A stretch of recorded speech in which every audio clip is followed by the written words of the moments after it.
All right, we're gonna kick it off here. Thank you, everyone who has joined and those who will join for being with us tonight to discuss agrivoltaics once again. This version of our agrivoltaics webinar series will be on some research insights from two of our truly pioneers in the field. I'm Sabrina Florentino. I am an alternative livestock systems extension educator at the University of Minnesota. And I am your host for this evening. And I am joined by Dr. Brad Heins, as always, but he will introduce him a little bit more further down the line as he will be sharing some of his research tonight as well. And we have Jordan Macknick with us from the National Laboratory of the Rockies. So we're excited to hear what they've been up to in the realm of agrivoltaics research.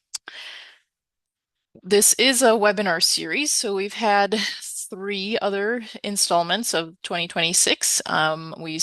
We focused on sheep solar grazing, cattle solar grazing, and then a conversation a few solar developers. And you can find all of those recordings on our University of Minnesota Beef and Dairy Extension YouTube page.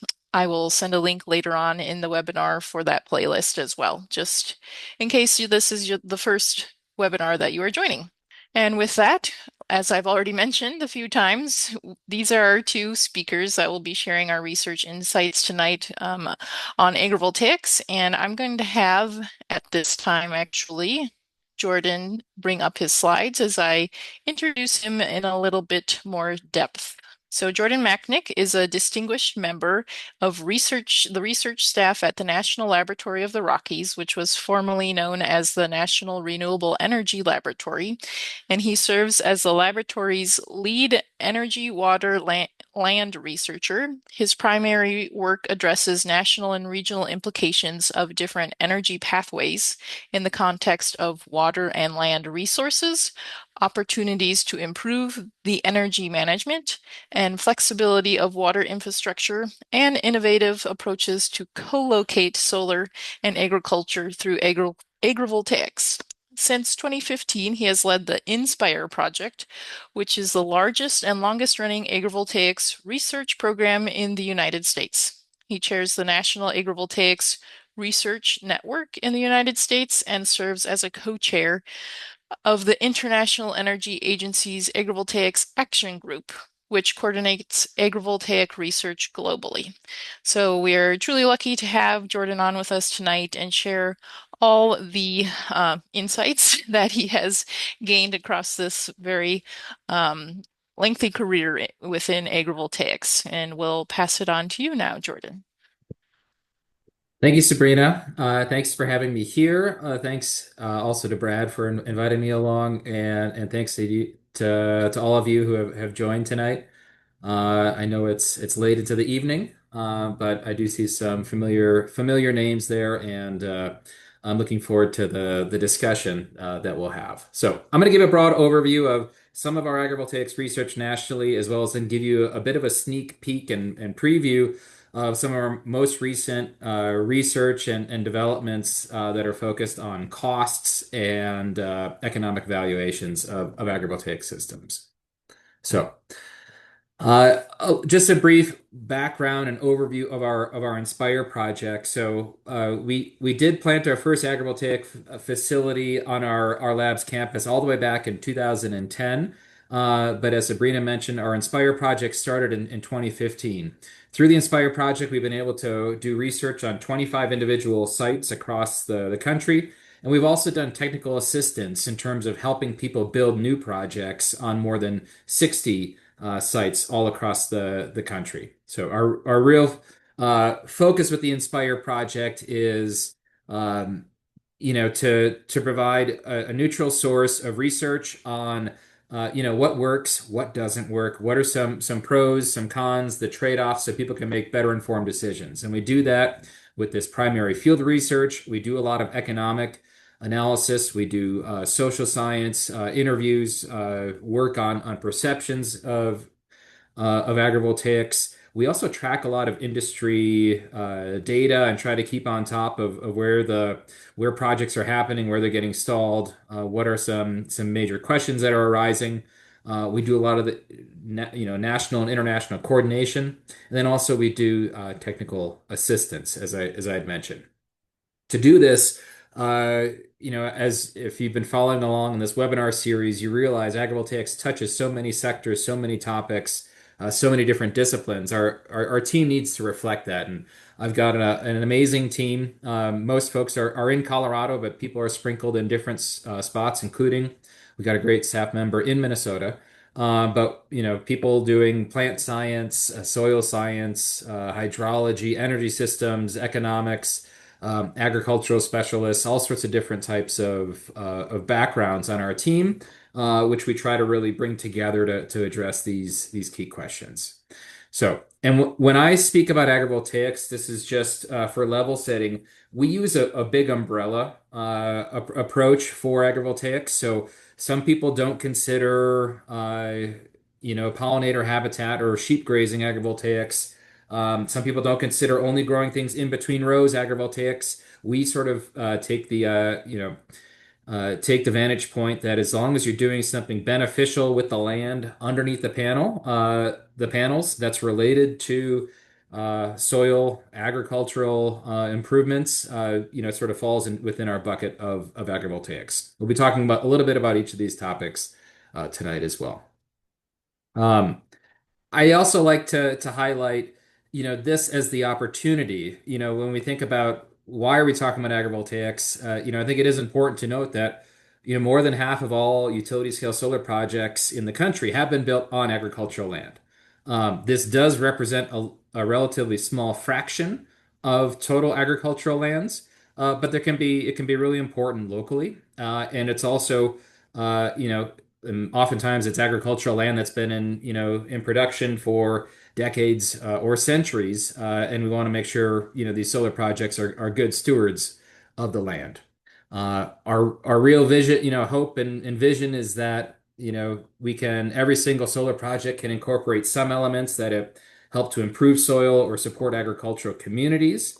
It's not always possible, but that's really our drive and our hope and our vision. And I will say, in the United States, it's impressive how many projects have been built all across the country, including Alaska, Hawaii, Puerto Rico. But Minnesota, is especially has got a great number of sites where there's pollinator habitat, there's sheep grazing, and there's emerging crop production sites as well. But with more than 13 gigawatts of deployed agrivoltaics across more than 85,000 acres. I think that's, it's impressive and it shows that agrivoltaics can work when done right. It can work for the landowner, it can work for the solar owner and operator, and it can work for the surrounding community. Through our Inspire work, we do track these projects and do try to stay on top of them. We know also we are dramatically undercounting the number of grazing sites. So there could be as many as double the number of grazing sites from what we show here. We go through a pretty rigorous validation process to ensure we're capturing sites that are really truly grazing on those. But I like to show this. It started off to really highlight this is not some um, strange idea. This is something that people have proven can work over time. All right. I wanted to briefly highlight some of the different agrivoltaic system designs that we might see uh, before I get into some of the cost elements. And I think it's important to reiterate, you can do agrivoltaics with both traditional utility scale configurations where you don't alter the design, or you can do it with alternative configurations where you elevate panels, spread them out, have other components that really make them not like you see for most standard utility scale installations. And this could look like a fixed tilt system with traditional height and width can work well for sheep and for pollinators. Uh, Sites that you're very familiar with in Minnesota, when you elevate the fixed tilt, those can host a wide array of vegetation and livestock.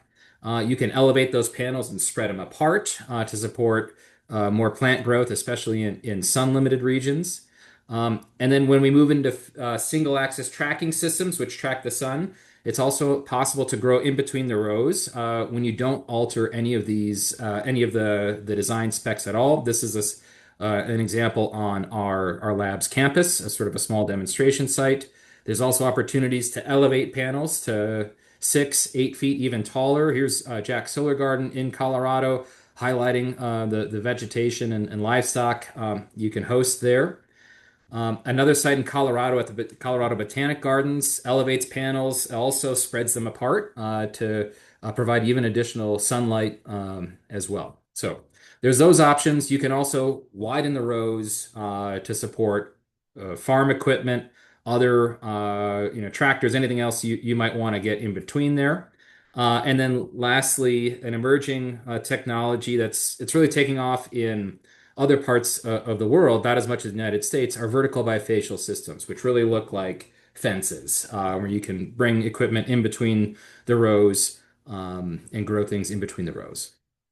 So overall, for all those different types of configurations, what we really see is, the more traditional utility scale designs, those are optimized for energy production, for the lowest cost and the highest amount of energy production.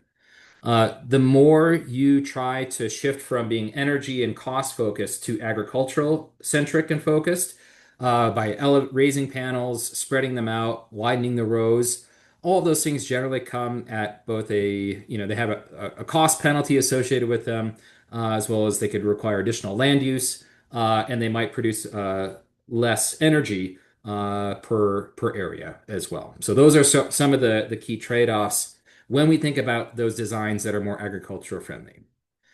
We can, really think about those a little bit more systematically, and we can break these down into different categories, like the actual materials, like the steel poles that you're putting in the ground, or the total length of wires. There are cost increases there.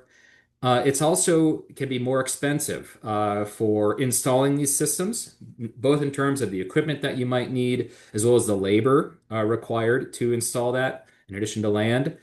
These systems can also be more complex in terms of their design. So for designing them, making sure you're meeting code, but also wind loading and other structural constraints that you have. And lastly, also the land preparation and making sure you're not compacting the soil, making sure you are enabling farm afterwards. All those things really come at a cost. Those costs can vary from site to site. And we can get even further detailed and get, much more detailed into the specific hardware costs for all the individual components, all of our electrical balance of systems. This is the wiring, topic that I mentioned before. There's a lot that goes into wiring, and then we get into soft costs. So this is, site preparation, the installation labor, equipment rental, all of the different office work that happens and that's needed for all of this, and then everything else, insurance, taxes, contingency costs, profits, all these other things that sort of factor in. It gets quite complicated. In addition, what we well, so anyway, it gets quite complicated. Fortunately, we have, I think, been working for the last number of years on trying to take all this information. So we work with industry partners all across the country who are building these systems at various scales, trying to really synthesize and come up with more baseline data that people can use in their planning and their evaluation for when they want to build a system. So this is sort of hot off the presses, some pre-released information on our current estimates of costs for agrivoltaic systems, and you can see there's not much difference in cost, total capital cost between a pollinator or a sheep grazing site and a traditional utility scale system. But once we start elevating the panels or trying to incorporate crops, we can get higher and higher costs. Once we get to about 10 feet tall panels, we could see 30 to 40% cost increases on the CapEx side. So this is again CapEx work. Then, in addition to that, depending on the type of site, we also, and what types of agricultural practices we might want to use, there are other elements that we need to factor in: irrigation equipment, wells, fencing, other structures, et cetera, that can all add in. This gets very complicated very, very quickly. There's a lot of complexities associated with figuring out exactly what my costs are, exactly what revenues I'm going to get, which is why, a major effort that from the Inspire project for the last few years has been to create an agrivoltaics economic tool. So we call this the Agrivoltaic Design and Analysis Model, or ADAM. This tool was just released about a month ago. It was released in July, just this summer.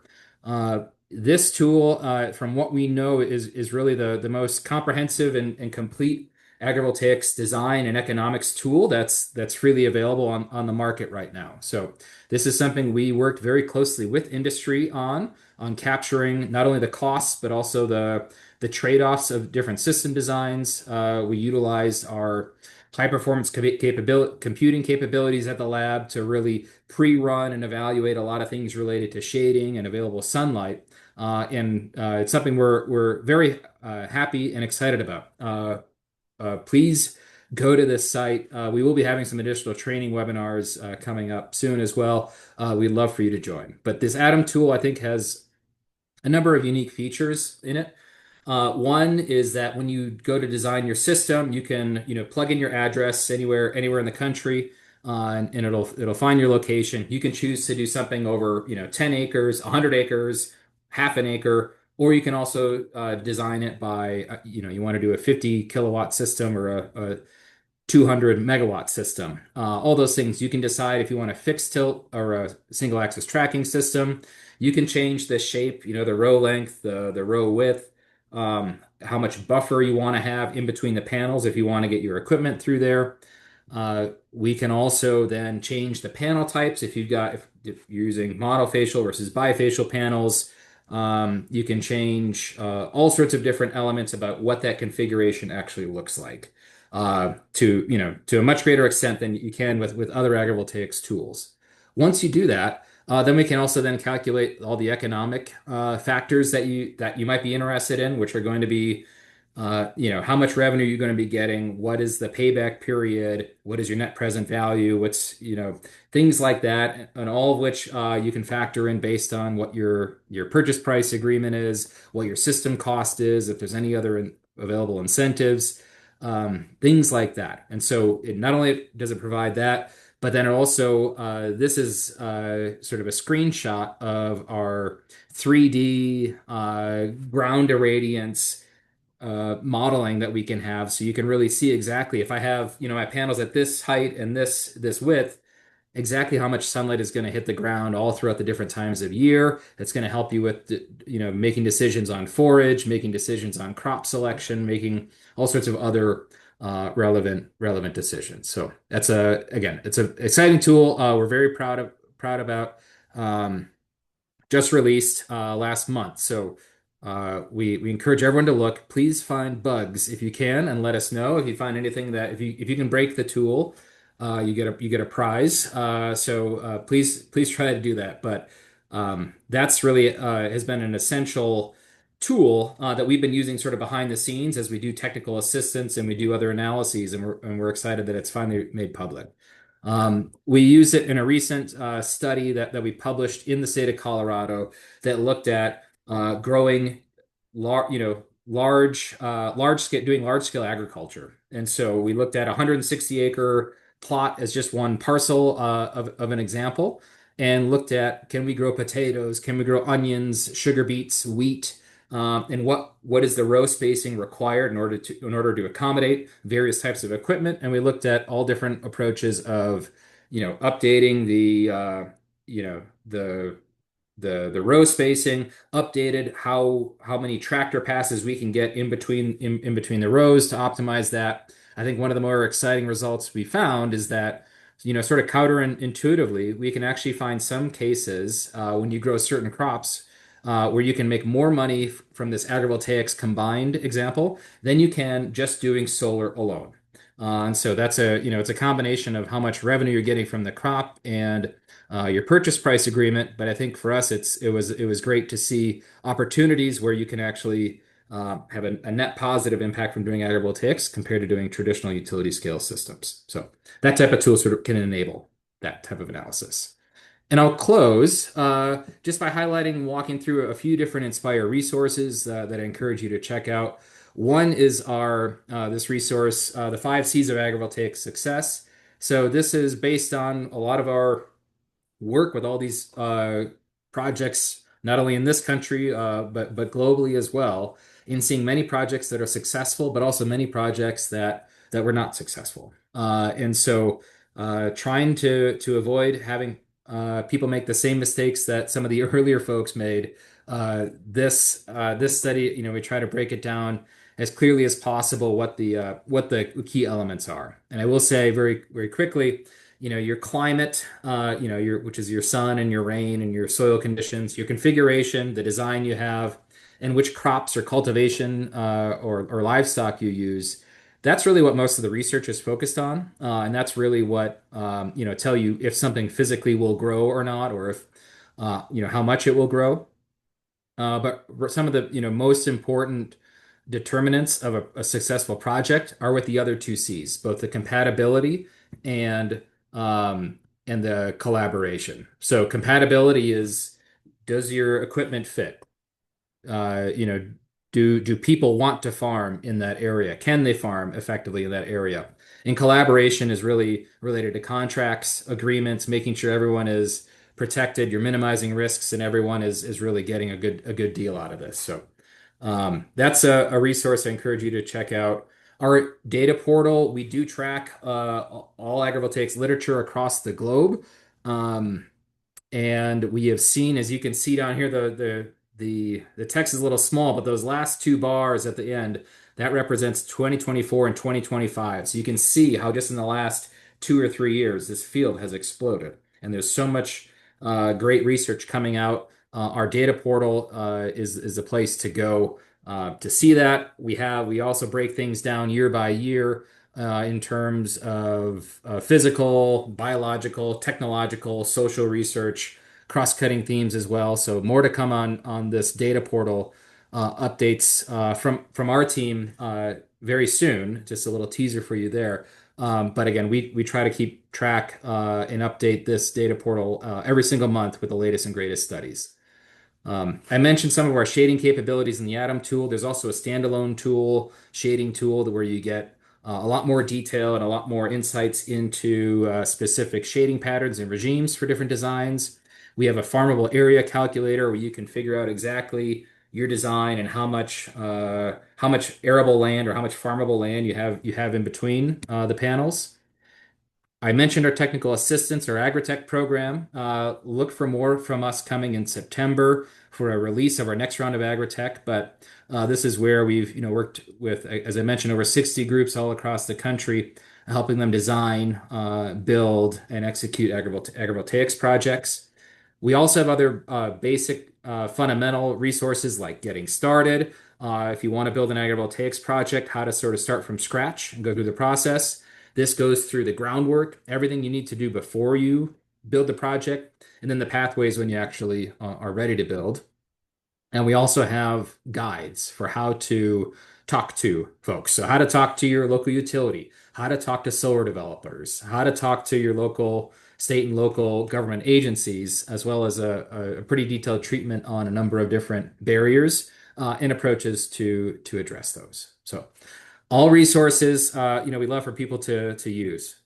And I'll just close. I still think that agrivoltaics is rapidly growing across the country. I still think if there's a big need for a lot of the things that the extension does, being on the ground there, as well as in all sorts of different types of training programs, whether it's for solar developers, for agricultural communities, for policymakers, all sorts of folks. There's opportunities here, and there's plenty of opportunities for new businesses, new technologies, new approaches, new business models, new service companies. All these things I think are primed for great growth. So, with that, thank you very much for your time, and I'll pass it back to you, Sabrina. Thanks, Jordan, for that comprehensive overview of all the great work that's coming out of the National Laboratory of the Rockies. Before we switch over to Brad, I did want maybe one clarification. Could you say a little bit more about your Agritech program and who could be involved with that or how they might get involved with that? Yeah, our agritech program is a technical assistance program that we are doing in conjunction with American Farmland Trust, and recipients to that program receive up to 100 hours of free technical assistance from experts on our team as well as American Farmland Trust. We've been doing a cohort model where we might get 7 or 15 different folks at a time who all join this cohort. So there's opportunities to talk to other farmers, other landowners that are in the same situation, trying to build a project and learn from them, learn from their mistakes. We also have, or learn from their insights that they're getting, I should say. And then we have alumni from the program who sort of share their success stories and share their lessons learned on what they've done.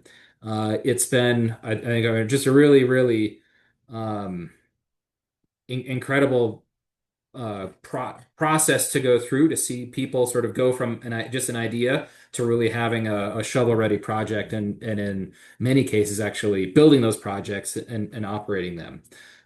We It is eligible for most entities. So if you are a landowner, a farmer, a university, a private company, a dairy, it doesn't matter really who you are, you could be eligible. It is a competitive process, though, and so we will be releasing at the end of September a sort of our call, and usually that call is open for 3 weeks or so, where people are able to submit their application.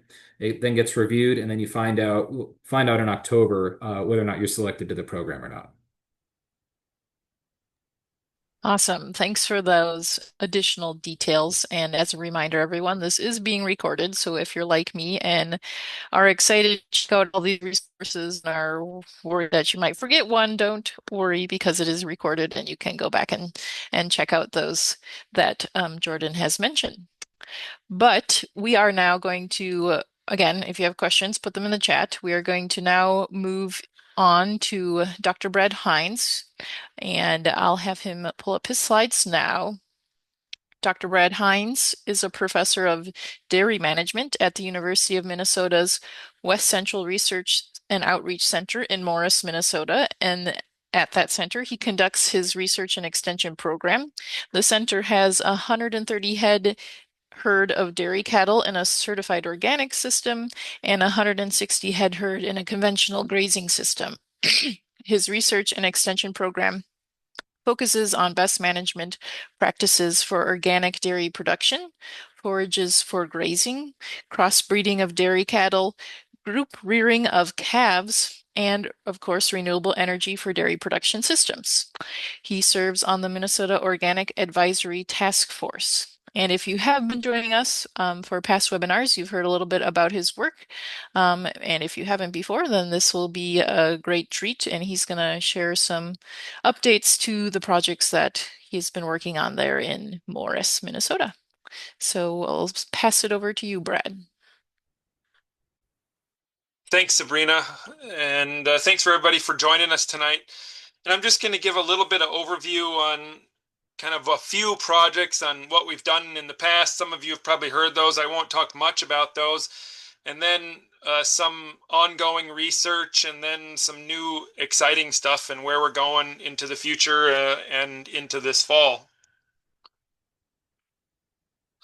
But obviously, solar is continuing to grow across the land, especially here in the upper Midwest and in Minnesota.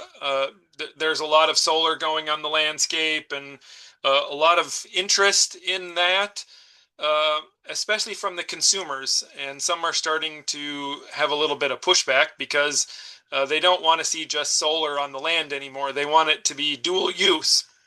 So either crops grown or livestock underneath those solar panels. And so that's one thing that we're obviously trying to facilitate. And we're about cattle. We have a 300 cow dairy here at our research center. So we've been working with cattle. And so that's what I'll talk about a little bit. But there needs to be a lot more research, especially with cows. I think there's still lots of apprehension about putting cattle with the solar panels. Some is specialty crops, and we'll talk about that in a second. And then obviously a little bit more from the agronomic potential from a livestock perspective. But a lot of you have probably seen this. This is actually way back in 2017 in 2018 when we first started with cattle underneath our solar panels. So this is 8 years ago plus, and we continue to use those. Haven't had any issues, really. I think there's a couple panels that maybe aren't working from maybe a few hailstones, but other than that, no big issues with cattle grazing underneath our panels. And we continue to use all of these systems as well, and have partnered with the University of Minnesota Morris, which is a sister campus right here, to have a large 500 kW system in our pasture. And I'll talk a little bit about what we're doing down there this summer on some projects. But like I've shown before, many different ways we can reduce heat stress of cows, and I think that's probably the biggest thing of why people might be interested in grazing cows underneath solar, or having livestock, whether it's sheep or cattle or other things underneath solar panel, and that's reducing heat stress of cows. And we've shown, numerous times that we can reduce heat stress, and especially during the afternoon hours, 2 o'clock to 6 or 7, 8 o'clock at night is when we see the biggest reduction in heat stress for those cows. So it's really beneficial to the animals to have that.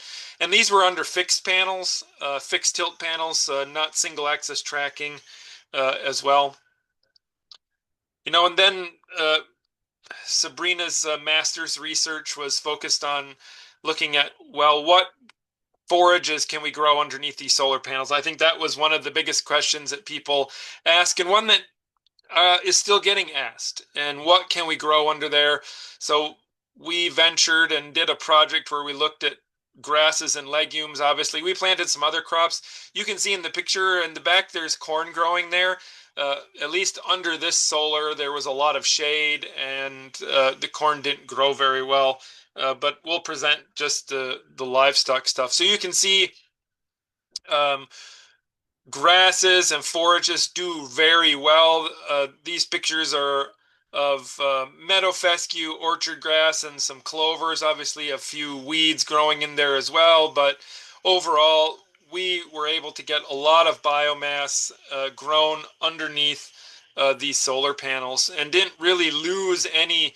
Actually, the forages did better underneath the solar panels, because we think that the solar has really prevented evaporation. And you can see this was from Sabrina's work, that especially some of these grasses, meadow fescue and orchard grass, actually grew much better underneath solar panels than they did out in a control, which was a pasture out in the natural sunlight. So these grasses did much better underneath solar. And even when we included them as mixes on the far right, whether the grasses and alfalfa or grasses and red clover, they did much better underneath the solar system than they did out in the open sunlight. So really the solar actually helped increase the biomass of that. And if you want, these actually just came out published in August 2026 here in JDS Communications, and a pasture special issue. And you can see some of the highlights here where Sabrina found that forage biomass was lowest for grass species grown under one that had the most shade. So if you have too much shade, it maybe hinders growth a little bit. So there's this sweet spot as far as how much shade. And so it really takes into account row spacing and how you space the rows, and all of those aspects. But really, forages grown underneath solar panels really produced high quality forages for grazing livestock. So some of you have maybe seen this or heard about this, and we have some data that we presented about that, but we have this mobile shade system that we built ourselves. So this is unit number 1, and we wanted to see if we could do this and build some sort of solar portable system, and see how that might work. And is it scalable? Maybe, maybe not. We were very interested in sort of portable power, and how you can have a small herd of 40 cows underneath solar systems and not necessarily have a fixed tilt. So this is kind of off-grid power.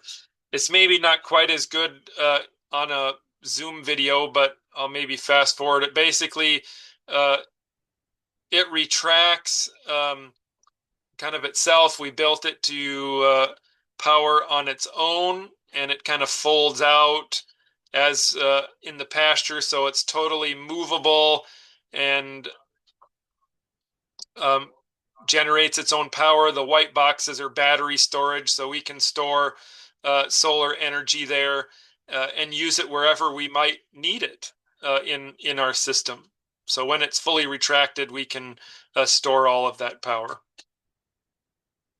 And you can see the cows do graze underneath it as well. So it's another method of heat stress for cows and trying to really reduce heat stress and improve animal behavior and welfare. Obviously, this is small scale type solar systems, but we can kind of show that the cattle do use that, and they do like solar systems when they're doing that.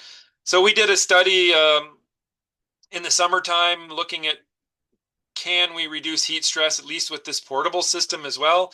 And you can see, so this is what it kind of looks like when it's fully retracted, and you can generate lots of energy from sunlight when it's fully retracted out. But we looked at internal body temperature again, so we put sensors in cows to really see if we could reduce body temperature of cows when they're grazing underneath this portable system. And we actually found what we found with our fixed tilt system as well, that cows, which is in this green line, they have reduced body temperature kind of from noon until 5 o'clock in the evening, which is about the hottest part of the day here in the Midwest. So they have reduced body temperature during the hottest part of the day. And we don't see much difference overnight as well with the cows, but really it's really during this hot part of the day where we can see that they're underneath the solar panels and they're reducing heat stress by being underneath that. This is activity levels. If you look at the cows that are underneath the shade, or cows that were provided no shade, so the no shade cows had higher activity levels during the afternoon parts of the day, and that's really just trying to dissipate heat. So they are wandering more, trying to they weren't grazing, so this is not grazing activity, it's just more activity trying to dissipate heat and trying to find cool shade spots if they had any, which they did not. So it really, whereas the cows that were underneath the solar panels, they had less activity because they were resting and relaxing underneath the solar panels, which is what you want them to do in the hot part of the day. We were also able to measure water intake of these animals, and kind of during those evening hours and maybe during the hot part of the time, the cows that were underneath the shade, and you can see overnight as well, it sort of carries into that. Those cows that were provided shade had higher water intake, so they were drinking more. Which is what you would certainly want to think about. If they were more relaxed, they're drinking more. The cows that don't have shade, they're certainly not going to the water. Cows don't really drink water to help dissipate heat. They sit there and pant and have higher respiration rates to dissipate heat, and it's not necessarily about drinking behavior. So the cows that had shade were able to drink a lot more because they were less stressed and cooler. One thing that, so that's kind of our solar shade system update there. One thing that we've also been working on a little bit this summer, last summer and this summer, is actually virtual fencing with solar panels. So let me stop. You can see up here, this is kind of a Google Earth, but kind of in the center here is our solar system. This is our 500K solar system. So we've been actually trying to fence, because fencing becomes a big issue with grazing cattle or sheep underneath solar systems. So can you have a farm, especially if a farmer, it's not their solar system? Obviously, we have the benefit because these are our solar systems, but if a farmer is just grazing multiple solar sites, can they use virtual fencing and not have to put up all these fences?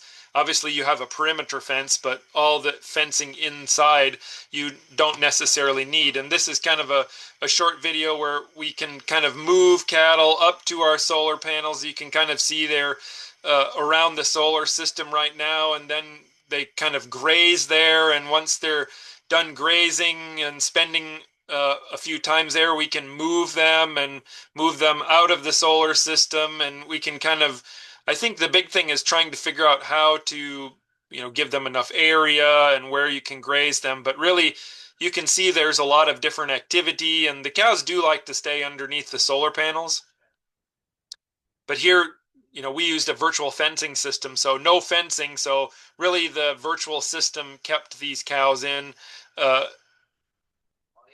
the regular pasture and kind of moved throughout when in our virtual system. So that's one thing that I think a lot of people are curious about and starting to explore is, can you use virtual fencing systems with grazing and solar?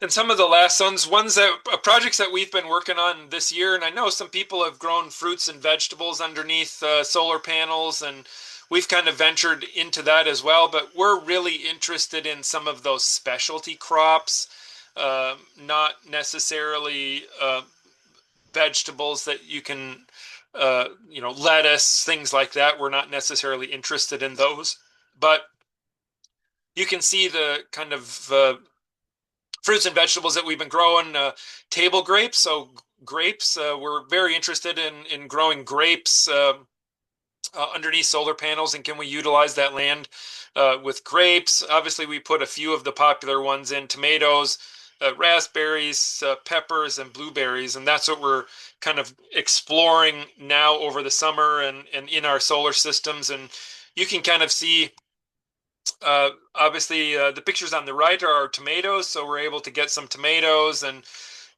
it's been a little bit of a dry summer, and some parts of the Midwest here it's been a drought. But in the left-hand pictures, you can kind of see what we deal with is when you're not the sunlight sort of dries up the ground. But when you're underneath the solar panel, you have this nice lush. Obviously, there's lots of grass growing in there.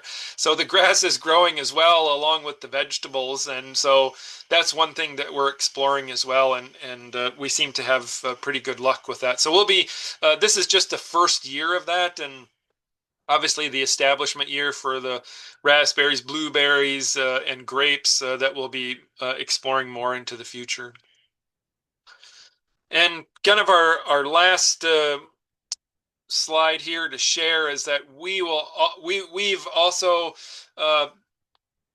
will be exploring some of these other systems as well. So there's still a lot of questions about, can I put cattle underneath a single axis tracking system? And I know some people have done that, and that's starting to happen a little bit more, but there's still a lot of apprehension and whether people are not. So we're along with that, we're putting up a single axis tracking system in some of our pastures to be able to kind of answer those questions.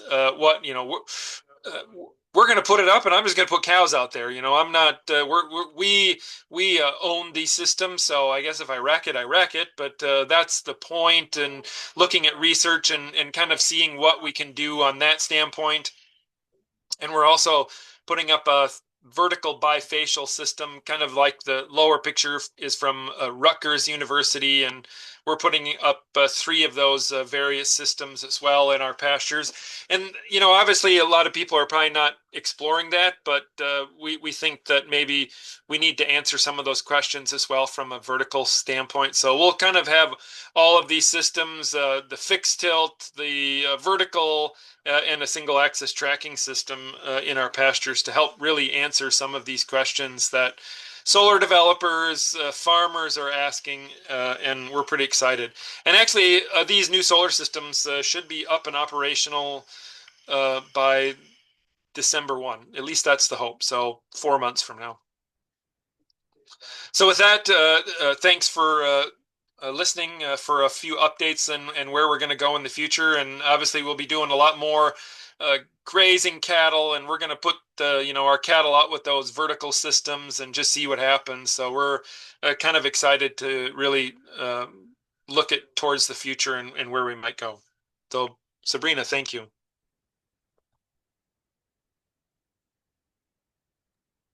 All right. No, thank you both, Jordan and Dr. Heins, for sharing those projects that you've been working on for many years. We're really excited to showcase all the work that's been done, and as you both mentioned, the work that needs to be done in the future, and get those discussions going. We do have a couple questions in the chat. First, I would pass it back to Brad. There's a question about grasses growing under panels, and would the fact that cattle were underneath them be part of the factor for increased biomass? Well, that's a good question. We with Sabrina's project, we didn't graze them, so we mechanically harvest them to sort of simulate grazing. But we've been grazing our cows underneath those panels for 7 to 8 years, and we haven't seen any reduction in biomass. So the cattle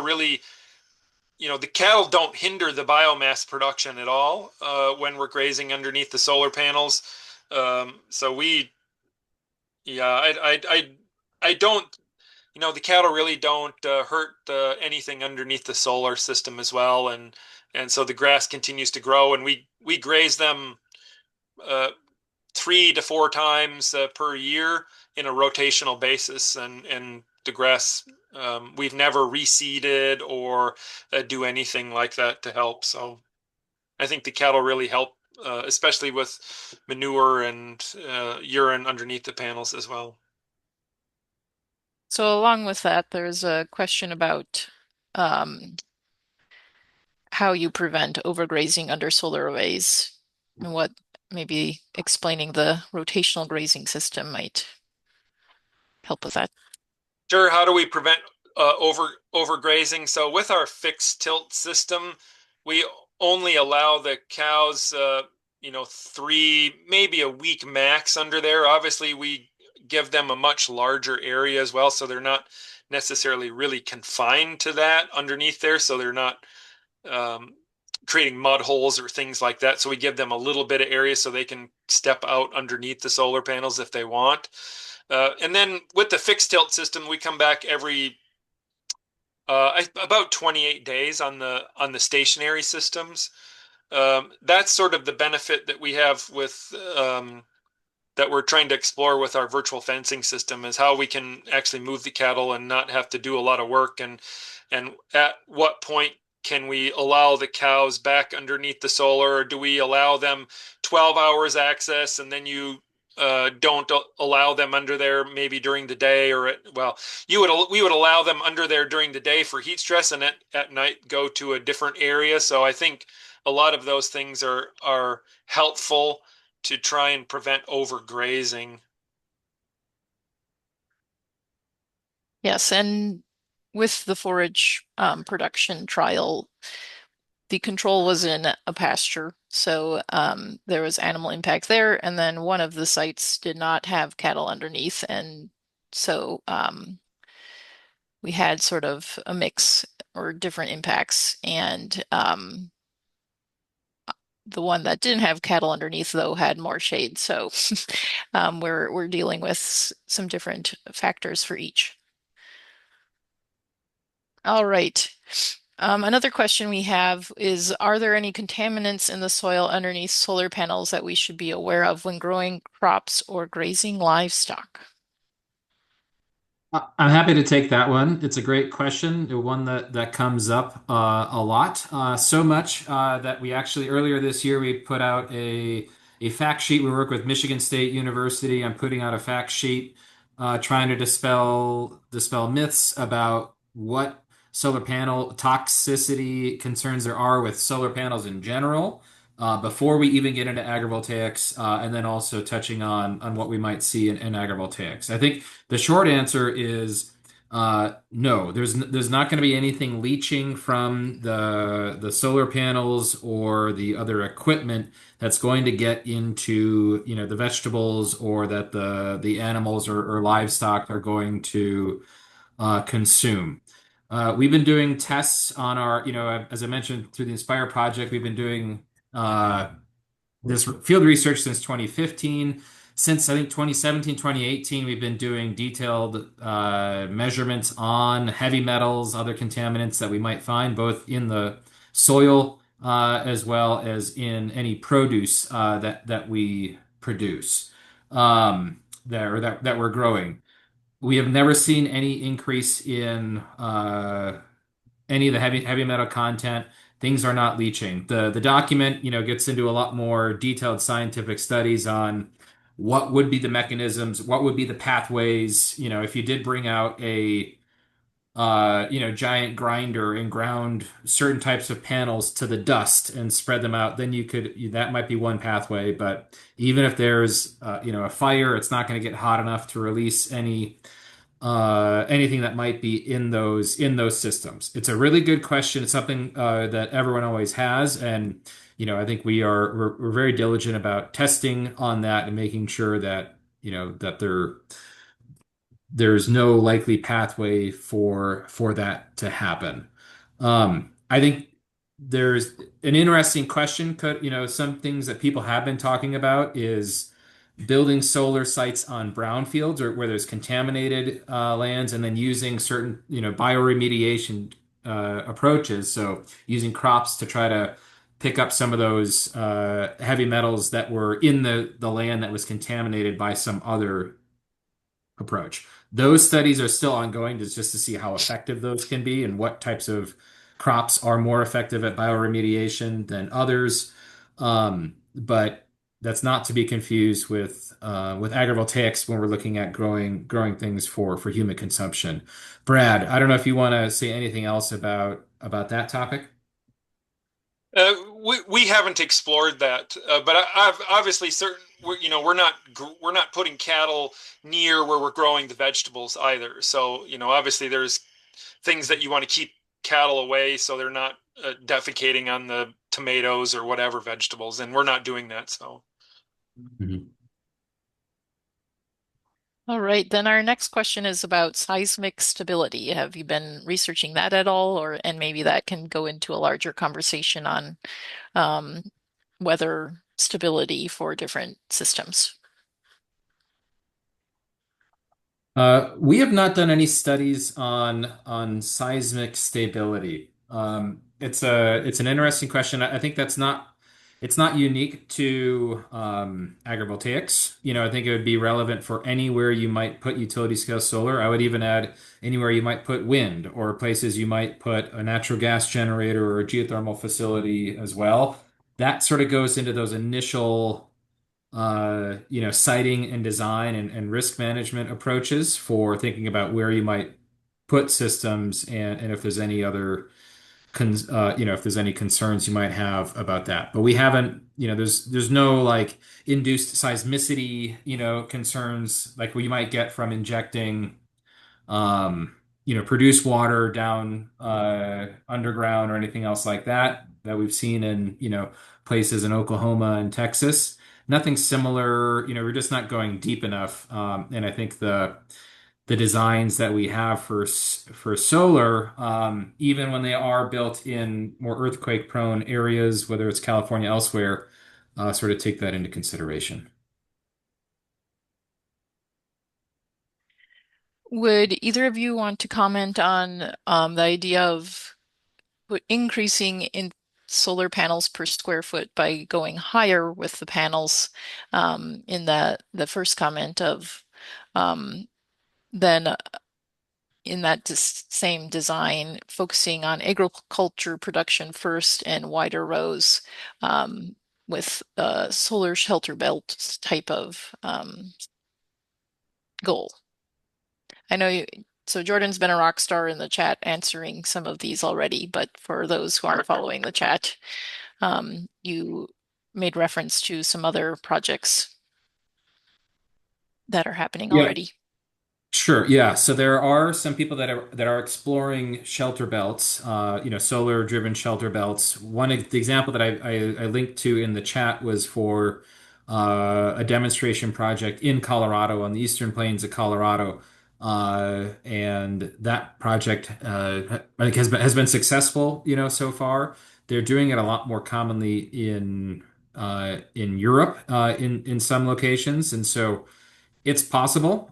People have done it. I think, and I know you suggested a novel design and an approach to do that. I think the field is really early enough that there's a lot of opportunity here for novel designs and experimentation. And so I know, well, I think Malik, who put in another quote, said they're in Oregon. Oregon is also home to some other novel designs. So there's the company called Root that's based in Oregon that has sort of uses a suspension cable approach to have panels up higher and to, sort of protect against excessive wind loading and minimize the land footprint of that. So that's an example of a novel design.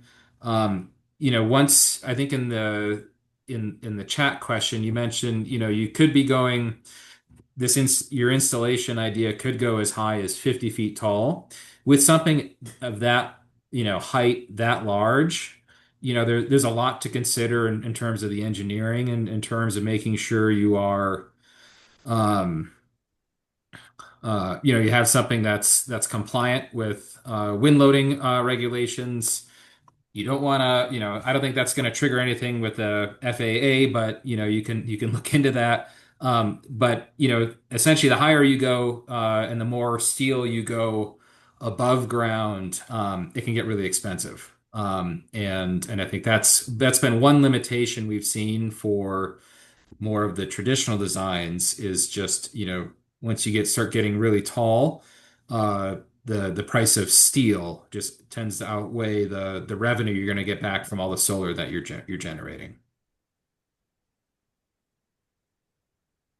One other, actually, but Sabrina, you sort of mentioned it from this comment too. One other thing that you mentioned was, going up higher, because then, and how that might affect um,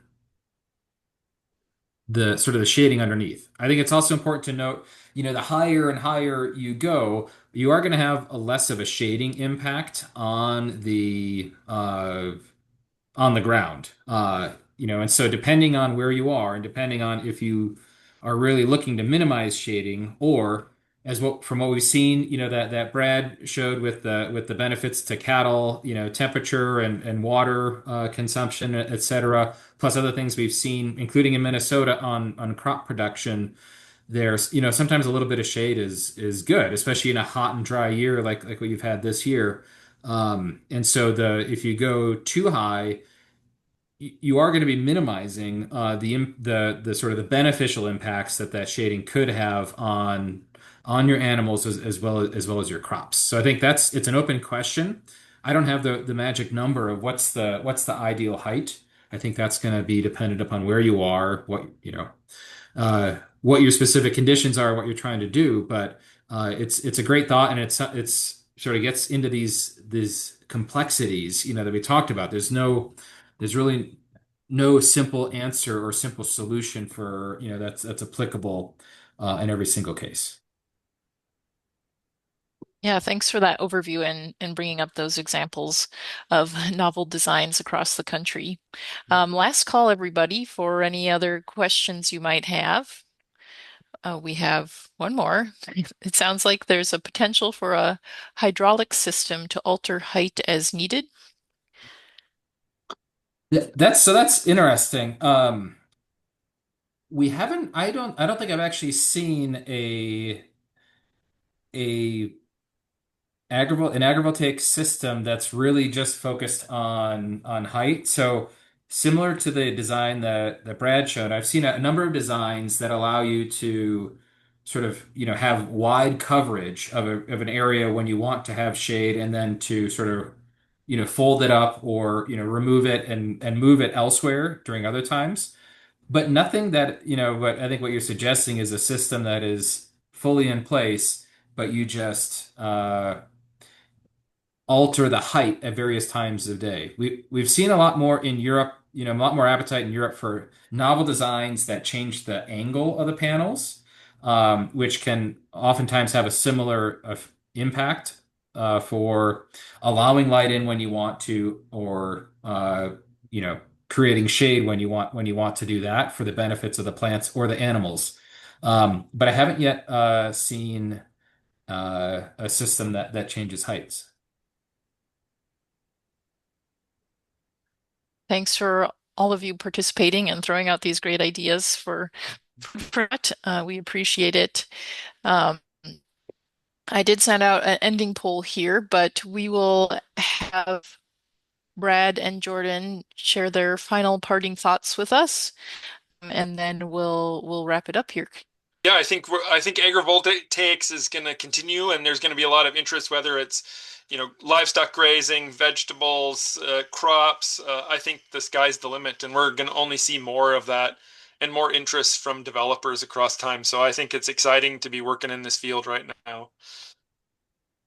Yeah, I definitely feel like the industry is at a inflection point where, so many of the designs so far, I think, have been really driven by the energy companies by maximizing solar energy output and costs. And there is and there has been pushback from many states and many counties, wanting a little bit more of an agricultural centric approach to doing agrivoltaics. And so I think we're sort of seeing a change in the industry where we might see some utility scale solar projects sort of continue down their current pathway, but a brand new market and a much bigger market opening up for novel agrivoltaic approaches and things that can really, serve the agriculture community. So I agree, it's an exciting time in this field.